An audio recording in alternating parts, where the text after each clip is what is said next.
ക്രിസ്തുവിൽ പുതുജീവിതം പ്രോഗ്രാമിലേക്ക് എല്ലാവരെയും യേശു ക്രിസ്തുവിൻ്റെ നാമത്തിൽ സ്വാഗതം ചെയ്യുക. കഴിഞ്ഞ ആഴ്ചകളിലൊക്കെയും ദൈവത്തിൻ്റെ ആത്മാവ് എങ്ങനെയാണ് ജയകരമായ ഒരു ജീവിതം നയിക്കണം എന്നുള്ള വിഷയം നമ്മളോട് സംസാരിച്ചു. ഇന്ന് ലോകമെമ്പാടുമുള്ള ക്രിസ്ത്യാനികളായിരിക്കുന്നവരും യഹൂദന്മാരായിരിക്കുന്നവരും പെസഹ ആഘോഷിക്കുമ്പോൾ യഥാർത്ഥമായ പെസഹ അതെന്താണെന്നും പെസഹായിലൂടെ ദൈവം നമുക്ക് നൽകുന്ന മെസ്സേജ് എന്താണെന്നും ഇന്ന് നമുക്കൊന്ന് ചിന്തിക്കാം. ലേഖനങ്ങളിൽ അപ്പോസ്തലനായിരിക്കുന്ന പൗലോസാണ് കൊരിന്ത്യർക്കെഴുതിയ ലേഖനത്തിൽ നമ്മളോട് നമ്മുടെ പെസഹാ കുഞ്ഞാട് അറുക്കപ്പെട്ടിരിക്കുന്നു, അത് ക്രിസ്തു തന്നെ എന്ന് പറഞ്ഞത്. ഇന്ന് നമ്മൾ ആ വചനഭാഗത്ത് നിന്നുകൊണ്ട് ദൈവത്തിൻ്റെ ആത്മാവ് അതിലൂടെ നമ്മളോട് എന്താണ് സംസാരിക്കുവാൻ താല്പര്യപ്പെടുന്നെന്നും യേശു ക്രിസ്തു എങ്ങനെയാണ് നമുക്ക് വേണ്ടി പെസഹ ആയത്, യേശു ക്രിസ്തുവിലൂടെ ദൈവം എന്താണ് നമുക്ക് വേണ്ടി നൽകി തന്നത് എന്നുള്ള കാര്യമാണ് നമുക്കിന്ന് ചിന്തിക്കാനുള്ളത്. നമുക്ക് പ്രാരംഭമായി തന്നെ 1 കൊരിന്ത്യർ 5-ാം അധ്യായം അതിൻ്റെ 7-ാമത്തെ വാക്യം ഒന്ന് വായിക്കും. നിങ്ങൾ പുളിപ്പില്ലാത്തവരായിരിക്കുവാൻ തക്കവണ്ണം പുതിയ പിണ്ഡം ആകേണ്ടതിന് പഴയ പുളിമാവിനെ നീക്കിക്കളയുവീൻ. നമ്മുടെ പെസഹാ കുഞ്ഞാടും അറുക്കപ്പെട്ടിരിക്കുന്നു, ക്രിസ്തു തന്നെ. നിങ്ങൾ പുളിപ്പില്ലാത്തവരായിരിക്കുവാൻ തക്കവണ്ണം നിങ്ങളുടെ ജീവിതത്തിലെ ആ പഴയ പുളിമാവിനെ നീക്കിക്കളയുക എന്ന് പൗലോസ് അപ്പോസ്തലൻ നമ്മളോട് സംസാരിക്കുകയാണ്. ഇവിടെ യേശു ക്രിസ്തു നമ്മുടെ പെസഹാ കുഞ്ഞാടായി അറുക്കപ്പെട്ടിരിക്കുന്നു. അതുകൊണ്ട് നമ്മുടെ ജീവിതത്തിലെ പുളിപ്പിൻ്റെ അനുഭവങ്ങൾ മാറ്റുക, പുളിപ്പില്ലായ്മയിൽ തുടരുക. എന്താണ് പൗലോസ് അപ്പോസ്തലൻ ഈ വേദഭാഗത്തിലൂടെ ഉദ്ദേശിച്ചിരിക്കുന്നത് എന്ന് നമുക്കൊന്ന് നോക്കാം. ഈ വേദഭാഗം എന്ന് പറയുന്നത് പൗലോസ് ദുർനടപ്പുകാരനായ ഒരുവനെ പരാമർശിച്ച് അവനെ സഹിക്കുന്ന സഭയോട് പറയുകയാണ്, അവനെ മാറ്റി നിർത്തുക. അസാര പുളിമാവ് പിണ്ഡത്തെ മുഴുവൻ പുളിപ്പിക്കുന്നു എന്ന് പറഞ്ഞാൽ പാപത്തിൻ്റെ മോഹങ്ങൾക്കകത്ത് തുടരുന്ന ആ മനുഷ്യൻ്റെ സ്വാധീനം ഈ സഭയിലുള്ള മറ്റുള്ളവരെയും പാപത്തിലേക്ക് നയിക്കുവാൻ സാധ്യതയുണ്ട്. വീണ്ടും ഞാൻ ഒരിക്കൽ കൂടെ പറയാം, ഒരു മനുഷ്യൻ പാപത്തിൽ തുടരുകയും മനുഷ്യരുടെ ഇടയിൽ നടപ്പില്ലാത്തതായിരിക്കുന്ന ഒരു പാപം ചെയ്യുന്ന ഒരു വ്യക്തി എന്ന് നമുക്ക് ആ വേദഭാഗത്ത് കാണുവാൻ സാധിക്കും. നിങ്ങൾ ആ 5-ാം അധ്യായം ആദ്യം മുതലൊന്ന് വായിച്ചു നോക്കിയാൽ നിങ്ങൾക്ക് ആ കാര്യം ഗ്രഹിക്കുവാൻ സാധിക്കും. 1 കൊരിന്ത്യർ 5-ാം അധ്യായം 1 മുതലുള്ള വാക്യങ്ങൾ നിങ്ങൾ വായിച്ചാൽ മതി. നിങ്ങൾക്ക് അവിടെ പരാമർശിച്ചിരിക്കുന്ന വ്യക്തി എന്ത് പാപം ചെയ്തിരിക്കുന്നു എന്നുള്ള കാര്യം നമുക്കറിയാം. അപ്പോൾ ഇവിടെ ആ പാപം കണ്ടിന്യൂ ചെയ്യുക, ആ പാപം തുടർന്നുകൊണ്ടിരിക്കുന്ന മനുഷ്യൻ പാപവും ചെയ്യുന്നുണ്ട്, സഭയിലുമുണ്ട്. അങ്ങനെ അയാൾ പാപവും ചെയ്ത് സഭയിലും തുടർന്നുകൊണ്ടിരുന്നാൽ ഈ വ്യക്തിയുടെ സ്വാധീനം ആ സഭയിലുള്ള മറ്റുള്ളവരെയും പാപത്തിലേക്ക് നയിക്കും. അപ്പം പാപം എന്ന് പറയുന്ന പുളിപ്പ് ഈ മനുഷ്യരുടെ ജീവിതത്തിൽ നിന്ന് എന്നേക്കുമായി മാറ്റി നിർത്തുക എന്നതാണ് ഇവിടെ പൗലോസ് അപ്പോസ്തലനിലൂടെ ദൈവത്തിൻ്റെ ആത്മാവ് നൽകുന്ന സന്ദേശം. ഈ വചനങ്ങളൊക്കെ ഇങ്ങനെ എഴുതി നൽകിയിരിക്കുന്നത് നമ്മളതിനെ കണ്ടില്ല എന്ന് നടിക്കുവാനായിട്ടല്ല. പാപത്തിൽ തുടർന്നുകൊണ്ടിരിക്കുന്ന ഒരു സഭയ്ക്ക് പൗലോസ് അപ്പോസ്തലൻ ലേഖനം എഴുതി കൊടുത്തിരിക്കുകയാണ്, നിങ്ങൾ ഈ പാപമായിരിക്കുന്ന പുളിപ്പിൽ തുടരരുത്, പാപമില്ലായ്മയായിരിക്കുന്ന പുളിപ്പില്ലായ്മയുടെ അനുഭവത്തിൽ വേണം നിങ്ങൾ മുന്നോട്ട് പോകുവാൻ, നിങ്ങൾ ജീവിക്കുവാൻ. അപ്പോൾ എന്താണ് ഈ പുളിപ്പില്ലായ്മ? എന്താണ് ഈ ഭാഗത്തിലൂടെ പൗലോസ് അപ്പോസ്തലൻ യഹൂദന്മാരോടും ലോകത്തിലുള്ള വിശ്വാസികളോടും താൻ സംസാരിക്കുവാൻ, കമ്മ്യൂണിക്കേറ്റ് ചെയ്യുവാൻ ശ്രമിക്കുന്ന കാര്യം? നമുക്കൊരിക്കൽ കൂടെ ഈ 1 കൊരിന്ത്യർ 5-ാം അധ്യായം അതിൻ്റെ 6 മുതലുള്ള വേദഭാഗങ്ങൾ വായിക്കാം. നിങ്ങളുടെ പ്രശംസ നന്നല്ല, അസാരം പുളിമാവ് പിണ്ഡത്തെ മുഴുവൻ പുളിപ്പിക്കുന്നു എന്ന് അറിയുന്നില്ലയോ? നിങ്ങൾ പുളിപ്പില്ലാത്തവരായിരിക്കുവാൻ തക്കവണ്ണം പുതിയ പിണ്ഡം ആകേണ്ടതിന് പഴയ പുളിമാവിനെ നീക്കിക്കളയുവീൻ. നമ്മുടെ പെസഹാ കുഞ്ഞാടും അറുക്കപ്പെട്ടിരിക്കുന്നു, ക്രിസ്തു തന്നെ. ആകയാൽ നാം പഴയ പുളിമാവ് കൊണ്ടല്ല, തിന്മയും ദുഷ്ടതയുമായ പുളിമാവ് കൊണ്ടുമല്ല, സ്വച്ഛതയും സത്യവുമായ പുളിപ്പില്ലായ്മ കൊണ്ട് തന്നെ ഉത്സവം ആചരിക്കുക. ഇവിടെ ഉത്സവം ആചരിക്കുക എന്ന് പറഞ്ഞിരിക്കുകയാണ്. ഉത്സവം എന്ന് പറയുന്നത് യഹൂദന്മാരുടെ ഉത്സവങ്ങളെക്കുറിച്ച് നമുക്ക് അറിവുള്ളതാണല്ലോ. അവർക്ക് ഒത്തിരി ഉത്സവങ്ങളുണ്ട്. എന്നാൽ പ്രധാനപ്പെട്ട ചില ഉത്സവങ്ങൾ അത് നമുക്ക് കാണുവാൻ സാധിക്കുന്നത് ലേവ്യ പുസ്തകം 23-ാം അധ്യായം വായിച്ചു നോക്കിക്കഴിഞ്ഞാൽ അവരുടെ പ്രധാനപ്പെട്ട 7 ഉത്സവങ്ങൾ നമുക്കവിടെ കാണുവാൻ സാധിക്കും. ശബത്ത് തുടങ്ങി ഓരോ വർഷവും ആചരിക്കേണ്ടുന്ന ഉത്സവങ്ങളും പെരുന്നാളുകളെക്കുറിച്ചും അവിടെ രേഖപ്പെടുത്തിയിരിക്കുന്നു. പിന്നെ നമുക്കിത് കാണുവാൻ സാധിക്കുന്നത് പുറപ്പാട് പുസ്തകം 12-ാം അധ്യായത്തിലും ഈ പുളിപ്പിൻ്റെയും പുളിപ്പില്ലായ്മയുടെയും ഉത്സവം ആചരിക്കുന്നതിനെക്കുറിച്ചും പെസഹ ആചരിക്കുന്നതിനെക്കുറിച്ചും എഴുതിയിരിക്കുന്നത് നമുക്ക് വായിക്കുവാൻ സാധിക്കും. ഇന്ന് ഞാൻ ആ കാര്യങ്ങളിലേക്ക് കൂടുതൽ കടക്കുന്നില്ല.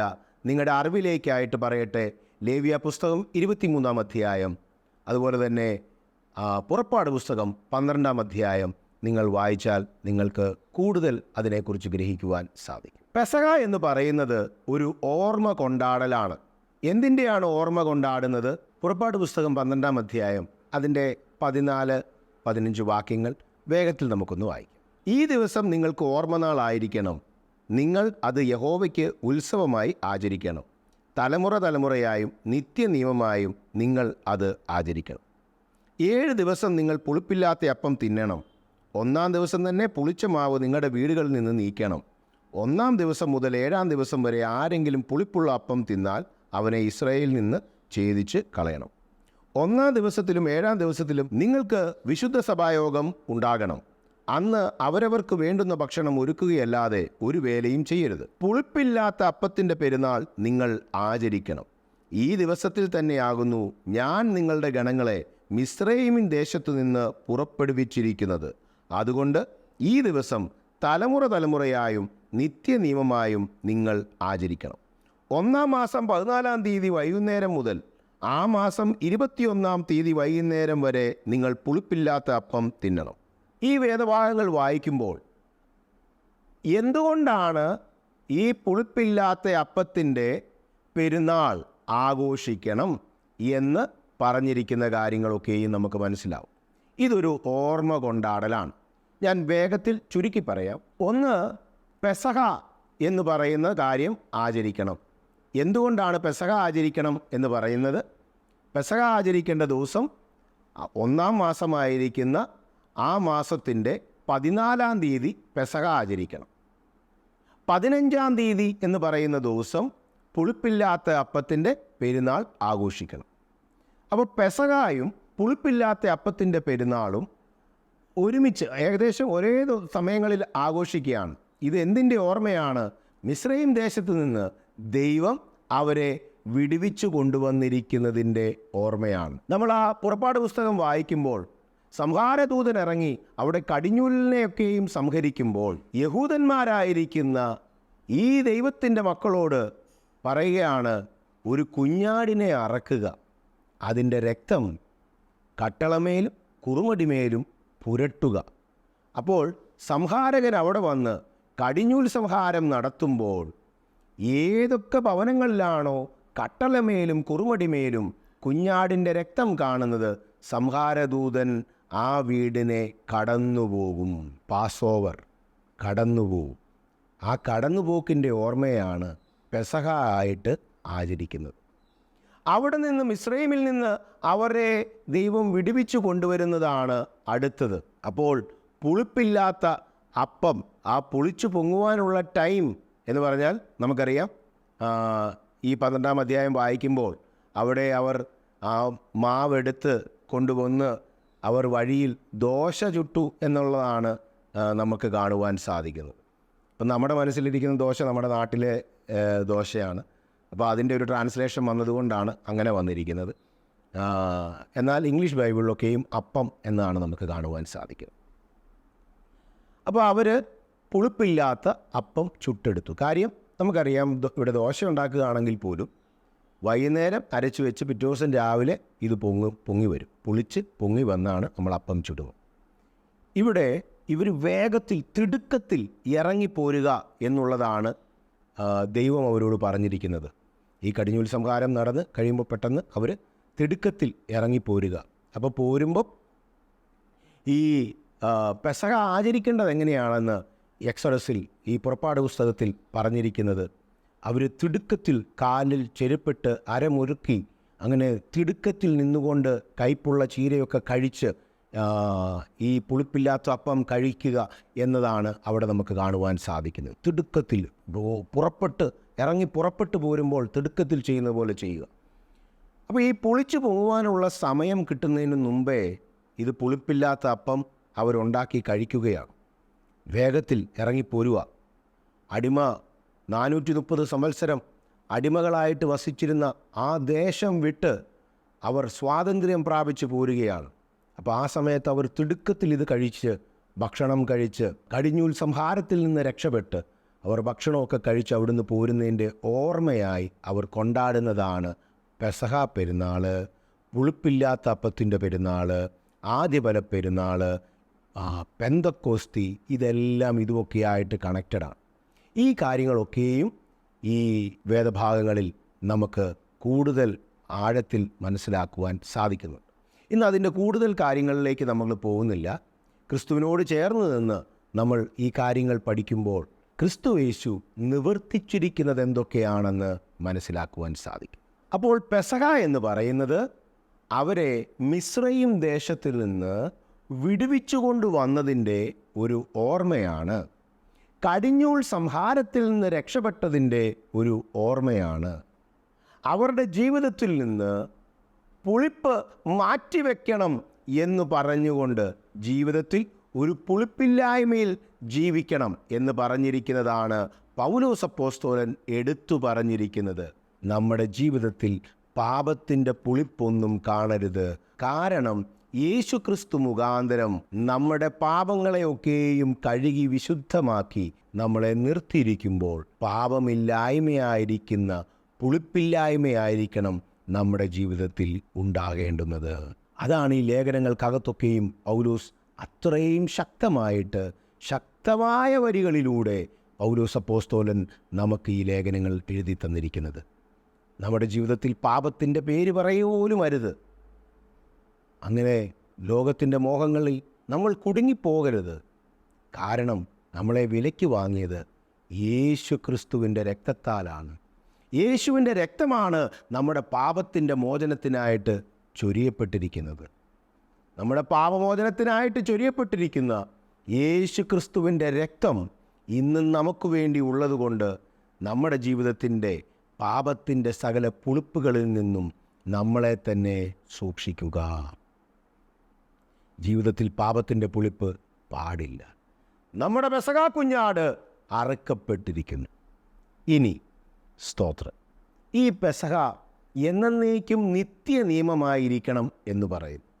അപ്പോൾ നമ്മൾ എങ്ങനെയാണ് ഈ പെരുന്നാൾ ആഘോഷിക്കേണ്ടത്, അല്ലെ ആചരിക്കേണ്ടുന്നത്? നമ്മളും ഇത് ചെയ്യേണ്ടതാണോ? ഈ ഒരു സംശയം നമ്മുടെ ഉള്ളിൽ ഉടലെടുക്കുവാൻ സാധ്യതയുണ്ട്. യേശു കർത്താവ് തന്നെ കാണിച്ചു കൊടുത്ത രാത്രിയിൽ താൻ അപ്പമെടുത്ത് നുറുക്കി ഇങ്ങനെയാണ് പറഞ്ഞത്, ഇത് നിങ്ങൾക്ക് വേണ്ടിയുള്ള എൻ്റെ ശരീരം.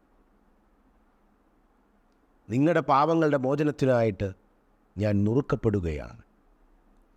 നിങ്ങളുടെ വീണ്ടെടുപ്പിനായിട്ട് എൻ്റെ രക്തം ചൊരിയുകയാണ്.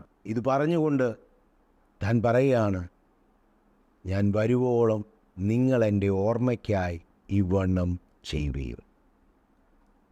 ദൈവം പറഞ്ഞിരിക്കുന്ന കൽപ്പനകളെ, അല്ലെ ദൈവം പറഞ്ഞിരിക്കുന്ന പ്രമാണങ്ങളെ യേശു കർത്താവ് മാറ്റുകയല്ല, തന്നിലൂടെ താനത് നിവർത്തീകരിക്കുകയാണ് ചെയ്തത്. എന്നിട്ട് താൻ പെസഹ കുഞ്ഞാടായി, താൻ അറുക്കപ്പെട്ടു. പിന്നെ താൻ നമ്മളോട് പറയുകയാണ്, താൻ വരുന്നതുവരെ നിങ്ങൾ എൻ്റെ ഓർമ്മയ്ക്കായി ഇവണ്ണം ചെയ്യുവീൻ. അടിമ വീടായിരിക്കുന്ന മിസ്രയീമിൽ നിന്ന് വിടുവിച്ചു കൊണ്ടുവന്നതിൻ്റെ ഓർമ്മയാണ് യഹൂദന്മാർ പെസഹ ആചരിച്ചെങ്കിൽ, പാപത്തിൻ്റെ ബന്ധനത്തിൽ കടന്ന, അതിക്രമങ്ങളിലും ഈ ലോകത്തിൻ്റെ മോഹങ്ങളിലും കടന്ന നമ്മളെ അതിക്രമങ്ങളൊക്കെയും നമ്മളോട് ക്ഷമിച്ച് ചട്ടങ്ങളാൽ നമുക്ക് വിരോധവും പ്രതികൂലമായിരുന്ന കൈയെഴുത്തിനെ മായ്ച്ച് ക്രൂശിൽ തറച്ച് നമുക്ക് എന്നേക്കുമുള്ളൊരു വീണ്ടെടുപ്പാണ് യേശു ക്രിസ്തുവിലൂടെ സാധ്യമാക്കിയിരിക്കുന്നത്. അതുകൊണ്ട് ഇവിടെ വചനം പറയുകയാണ്, ക്രിസ്തുയേശു നമ്മുടെ പെസഹ കുഞ്ഞാടായി മരിച്ചതുകൊണ്ട്, ക്രിസ്തുയേശു നമുക്ക് വേണ്ടി അറുക്കപ്പെട്ടതുകൊണ്ട്, നമുക്ക് വേണ്ടി നുറുക്കപ്പെട്ടതുകൊണ്ട് യേശു കർത്താവ് പറയുകയാണ്, ഞാൻ ഇനി വരുവോളം നിങ്ങൾ ഇത് എൻ്റെ ഓർമ്മയ്ക്കായി ചെയ്യുവീൻ. പാപമെന്ന അടിമത്തത്തിൽ നിന്ന്, സാത്താൻ്റെ പിടി എന്ന അടിമത്തത്തിൽ നിന്ന് യേശു കർത്താവ് നമ്മളെ വിടുവിച്ചതിൻ്റെ ഓർമ്മയാണ് കർത്താവിൻ്റെ മേശയായി നമ്മൾ ആചരിക്കുന്നത്. പ്രിയ ദൈവത്തിൻ്റെ മക്കളെ, ക്രൂശ് മരണത്തിലാണ് ഇതൊക്കെയും സാധ്യമായിരിക്കുന്നത്. കാൽവരി ക്രൂശിൻ്റെ മാധുര്യം, കാൽവരി ക്രൂശിൻ്റെ പ്രാധാന്യം എന്താണെന്ന് ചോദിച്ചാൽ, നമ്മളെ അടിമത്തത്തിൽ നിന്നുള്ള വിടുതൽ ക്രൂശീകരണത്തിലൂടെയാണ് യേശു ക്രിസ്തു സാധ്യമാക്കി തന്നത്. ഇനി ശിഷ്ടകാലം നമ്മൾ ഈ ഭൂമിയിൽ ജീവിക്കുമ്പോൾ യേശു ക്രിസ്തുവിൻ്റെ ഓർമ്മ, പെസഹ കുഞ്ഞാടായി അറുക്കപ്പെട്ടതിൻ്റെ ഓർമ്മ നമ്മൾ ആചരിക്കുക.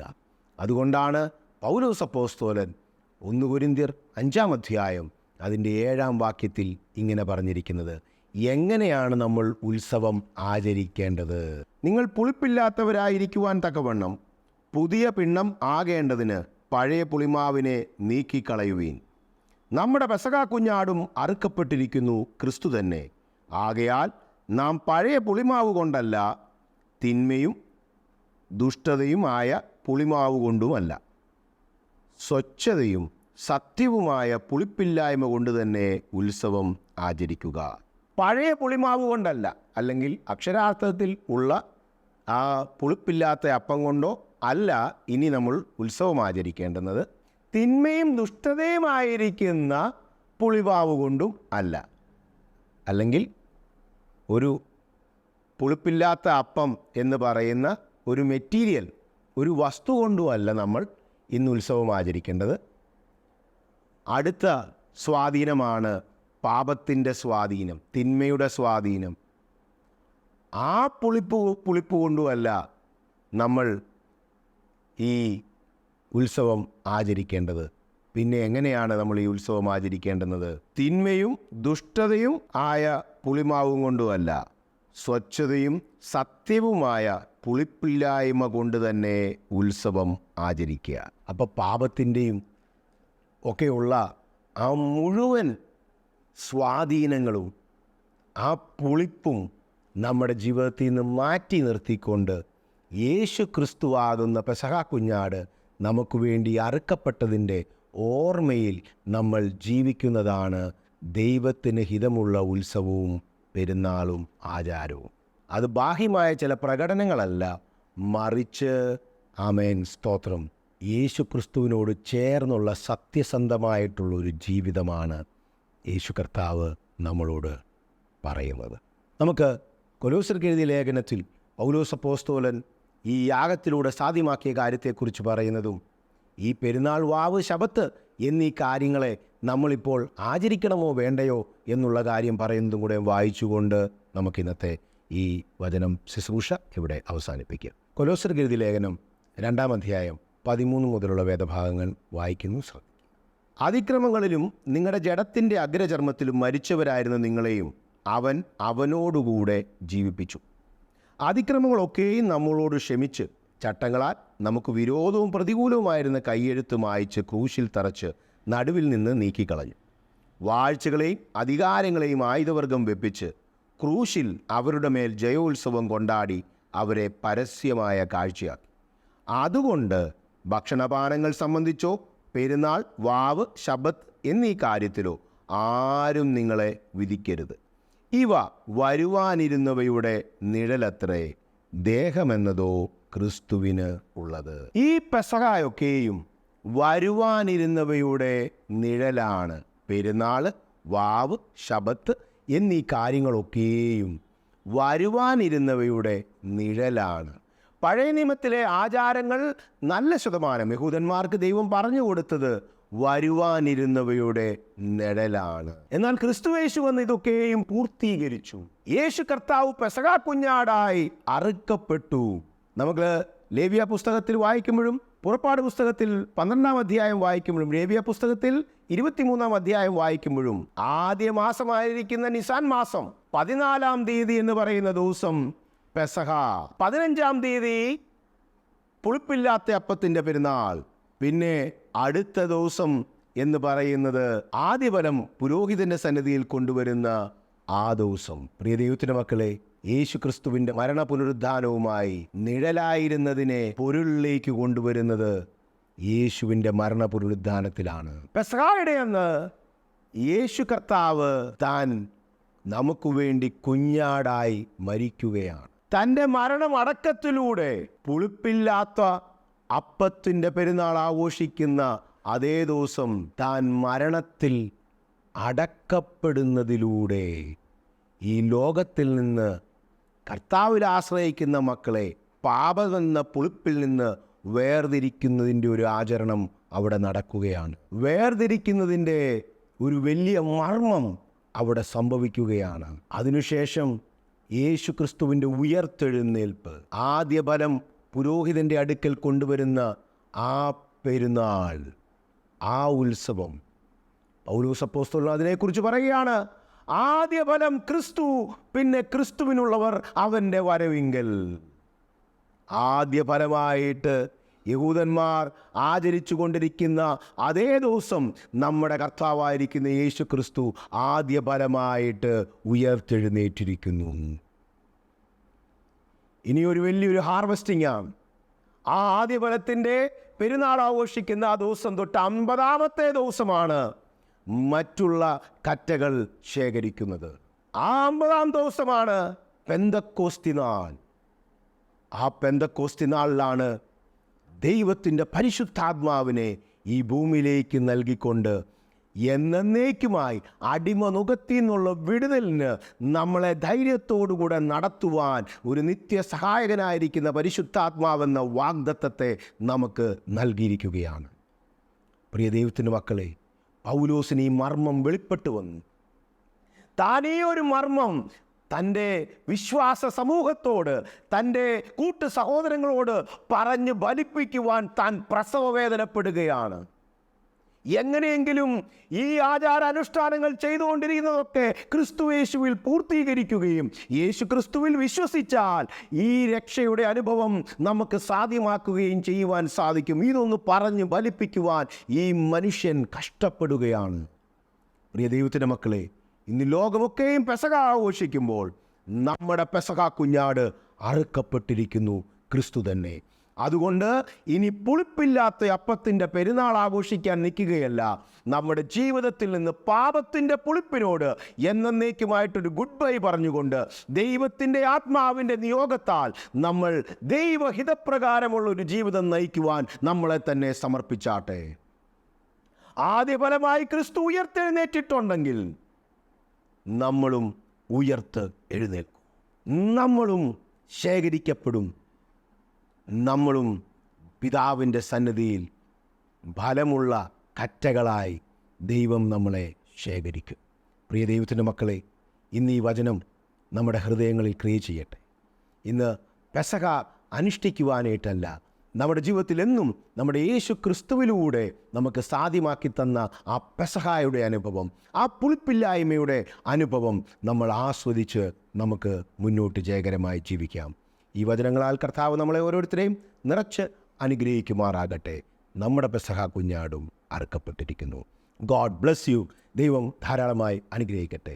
ഇന്ന് ഈ ക്രിസ്തുവിലുള്ള ഈ വചനം നമുക്ക് നൽകി തന്നിരിക്കുന്ന സ്വാതന്ത്ര്യം വലുതാണ്. പ്രിയ ദൈവത്തിൻ്റെ മക്കളെ, വീണ്ടും അടിമനുഖത്തിൽ കുടുങ്ങിക്കിടക്കരുതേ, വീണ്ടും പാപത്തിൽ കുടുങ്ങിക്കിടക്കരുതേ. നിങ്ങളെ ദാസന്മാരാക്കി വെച്ചിരിക്കുന്ന പല സാഹചര്യത്തിൽ നിന്നും നിങ്ങൾ പുറത്തേക്ക് വരിക. യേശു കർത്താവ് നിങ്ങളെ വലങ്കരം പിടിച്ച് നയിക്കുകയാണ്. യേശുവിൻ്റെ നാമത്തിൽ നമുക്ക് പ്രാർത്ഥിക്കാം. ഇന്ന് ഞാൻ പറയട്ടെ, രോഗമാകുന്ന, ആമേൻ സ്തോത്രം, ശാപമാകുന്ന, പാപ പാപമാകുന്ന പലവിധ സ്വാധീനങ്ങളും നിങ്ങളെ അടിമപ്പെടുത്തി വെച്ചിട്ടുണ്ടെങ്കിൽ ഇന്ന് ക്രിസ്തുവിൻ്റെ യാഗത്താൽ, ക്രിസ്തുയേശുവിൻ്റെ യാഗത്താൽ, യേശുവിൻ്റെ രക്തത്താലുള്ള വിടുതൽ ഇന്ന് നമ്മൾ ഏറ്റെടുക്കണം. ഇന്ന് നമ്മളുടെ ജീവിതത്തിൽ അത് സാധ്യമാകട്ടെ. ക്രിസ്തുവാകുന്ന വചനം യഥാർത്ഥമായി നമ്മുടെ ഹൃദയത്തിലേക്ക് വരുമ്പോൾ ആമേൻ, നമ്മളെ അടിമപ്പെടുത്തി വെച്ചിരിക്കുന്ന രോഗങ്ങൾ നമ്മളെ വിട്ടു മാറിപ്പോവും. നമ്മളെ അടിമപ്പെടുത്തി വെച്ചിരിക്കുന്ന പാപത്തിൻ്റെ സ്വാധീനങ്ങൾ നമ്മളെ വിട്ടു മാറിപ്പോവും. നമ്മുടെ ജീവിതം പ്രകാശമുള്ളതായിത്തീരും. യേശുവിൻ്റെ നാമത്തിൽ നമുക്ക് പ്രാർത്ഥിക്കാം. ഇന്ന് പ്രാർത്ഥിക്കുന്ന നിമിഷത്തിൽ രോഗത്തിൽ പ്രയാസപ്പെടുന്നവർ ഈ വചനമാകുന്ന ക്രിസ്തുയേശുവിനെ നിങ്ങളുടെ ഹൃദയത്തിലേക്ക് സ്വീകരിച്ചാട്ടെ. രോഗസൗഖ്യങ്ങൾ ഉണ്ടാകും. യേശു ക്രിസ്തുവിലൂടെയുള്ള മുഴുവൻ നന്മകളും നിങ്ങൾക്ക് അനുഭവിക്കുവാൻ സാധിക്കും. നമുക്ക് പ്രാർത്ഥിക്കാം. പിതാവേ, നന്ദിയോടെ സ്തോത്രം ചെയ്യുന്നു. യേശുവിൻ നാമത്തിൽ മക്കളെ അനുഗ്രഹിച്ച് പ്രാർത്ഥിക്കുകയാണ്. ഇന്ന് രോഗത്തിൻ്റെ പലവിധമായിട്ടുള്ള പ്രയാസത്തിലായിരിക്കുന്ന മക്കളുടെ ജീവിതത്തിൽ ക്രിസ്തു യേശുവാകുന്ന സത്യവചനം ഹൃദയത്തിലേക്ക് കടന്നു ചെല്ലുമാറാകണമേ, ജീവിതത്തിലേക്ക് കടന്നു ചെല്ലുമാറാകണമേ. യേശുവാകുന്ന വചനം പ്രവേശിച്ച് ഈ പ്രിയ മക്കളുടെ രോഗത്തിൻ്റെ സകല പ്രയാസങ്ങളിൽ നിന്നും മക്കളെ വിടുവിക്കുന്നതിനായി സ്തോത്രം. രോഗത്തിൻ്റെ, പാപത്തിൻ്റെ, ശാപത്തിൻ്റെ സകല സ്വാധീനങ്ങൾക്കകത്തു നിന്നും, ആ അടിമനുഖത്തിൻ്റെ അകത്തു നിന്നും ഈ മക്കളെ ക്രിസ്തുയേശു സ്വാതന്ത്ര്യം വരുത്തി ആമേൻ വഴി നടത്തുന്നതേക്കായി സ്തോത്രം ചെയ്യുന്നു. യേശുവിൻ നാമത്തിൽ മക്കളെ അനുഗ്രഹിച്ച് പ്രാർത്ഥിക്കുകയാണ്. ഇന്ന് ഇപ്പോൾ ഈ പ്രാർത്ഥിച്ചുകൊണ്ടിരിക്കുന്ന ഈ മക്കളുടെ ജീവിതത്തിൽ കർത്താവേ, അവിടുന്ന് അത്ഭുതം ചെയ്തിരിക്കുന്നതിനായി സ്തോത്രം. വചനം പ്രവേശിച്ച് വചനം ഹൃദയത്തിലായി വചനപ്രകാരം ജീവിക്കുവാൻ, ക്രിസ്തുവിന് തക്കവണ്ണമുള്ള ജീവിതം നയിക്കുവാൻ, ക്രിസ്തുവിനോട് ചേർന്നുള്ള ജീവിതം നയിക്കുവാൻ മക്കളെ സഹായിക്കുമാറാകണമേ എന്ന് പ്രാർത്ഥിക്കുന്നു. അടികളെ ഓരോരുത്തരെയും താഴ്ത്തി സമർപ്പിക്കുന്നു. അത്ഭുതകരമായ സൗഖ്യങ്ങൾ സംഭവിക്കട്ടെ. അത്ഭുതകരമായ ജീവിത രൂപാന്തരങ്ങൾ നടക്കട്ടെ. ഇന്ന് സത്യവചനം യഥാർത്ഥമായി ഈ കുടുംബങ്ങളിൽ വ്യാപരിക്കട്ടെ, കുടുംബങ്ങളിൽ വാഴട്ടെ. അനുഗ്രഹിച്ചു പ്രാർത്ഥിക്കുന്നു യേശുവിൻ നാമത്തിൽ തന്നെ. ആമേൻ. ഇന്ന് വിശ്വസിച്ച് ഏറ്റെടുക്കുമ്പോൾ നിങ്ങളുടെ ജീവിതത്തിൽ സൗഖ്യങ്ങളുണ്ടാകും. രോഗസൗഖ്യം മാത്രമല്ല, മാനസികമായ സൗഖ്യങ്ങളുണ്ടാകും. തകർന്നിരിക്കുന്ന കുടുംബജീവിതത്തെ പുതുക്കിപ്പണിയും.